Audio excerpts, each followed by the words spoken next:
ဖရာတရားတန်ခါယရဏသုံးပါးကိုကိုးကွယ်စိတ်ကတဲ့ပုဂ္ဂိုလ်ရဲ့ဂုံသတင်းဟာ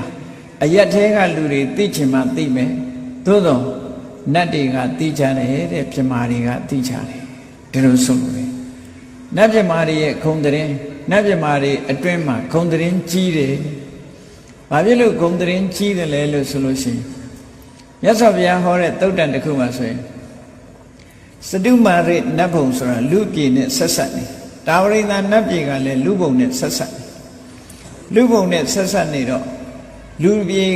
ည်ကသတင်းကိုအမြဲတမ်းသူတို့သတင်းပို့လို့ရှိတယ်ပေါ့လူတွေနဲ့ဆက်ဆက်နေတဲ့နတ်တွေကသတင်းပို့ကြတယ်ဘယ်မြို့ဘယ်ရွာဘယ်ရပ်ကဘသူဖြစ်ဖရာတရားတန်ခါလေးစားတယ်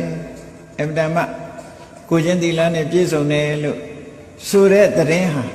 လူတွေကြားထဲမသိတောင်နတ်တွေကြားထဲမှာသွားသိနေတယ်